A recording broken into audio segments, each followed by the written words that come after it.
23 నెలలు పడ్డాయి జూలై నుండి లెక్క. కానీ జనవరి దాకా పడ్డదని గవర్నమెంట్ చెప్తారు. మనందరి బిల్లులు కూడా జనవరి దాకా వచ్చినాయి. అవన్నీ యూత్ పేర్లో ఉన్నాయని చెప్తారు. మేము డిఓ ఆఫీస్కి పలుమార్లు వెళ్ళినాం.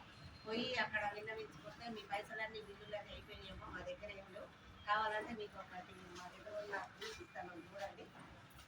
అయితే అన్ని యూట్యూబర్లు ఉన్నాయి, యూట్యూబర్ నుండి రావాలని వాళ్ళు చెప్పారు.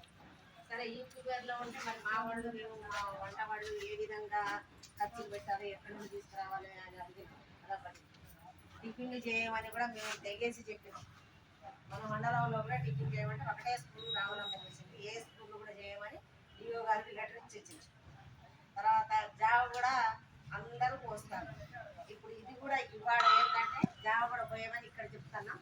ఇక్కడ ఇప్పుడు లెటర్ ఇస్తా, జావ పోస్తాము కానీ పోసినందుకు కట్టెల బిల్లు ఇవ్వాలి, గ్యాస్ అన్ని ఇప్పించాలి. అవి ఇప్పిస్తేనే జావ పోయాలి, లేకపోతే పోయాం మేము జావ పోయాం మీ పిండి మీరు రిటర్న్ తీసుకున్నాను. ఎవరు ఏమన్నారో మనల్ని, వాళ్ళని భయపడవలసిన అవసరం లేదు. మన శ్రమ దోపిడీ చేసుకుంటారు వాళ్ళు. వాళ్ళు జావ తీసుకొచ్చి మన మొహాన వస్తే 200 మంది 100 మంది 50 మంది పిల్లలు ఉన్న కాడ ఎన్ని కట్టెలు పడుతున్నాయి, ఎంత గ్యాస్ పడుతుంది, ఎన్ని గంటలకు వస్తున్నాం మన స్కూల్కి. 9 గంటలకు పిల్లగాళ్ళు అందియాలంటే ఎన్ని గంటలకు వచ్చి మనం చేస్తున్నాం.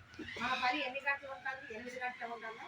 ఉదయం నుండి ఎన్ని గంటలు మనం పని చేస్తున్నామో అది కూడా మీరు ఒకసారి ఎన్ని గంటలు పని చేస్తే మనకి ఎంత ఇస్తారన్నది కూడా గమనంలో ఉంచుకోవాలి.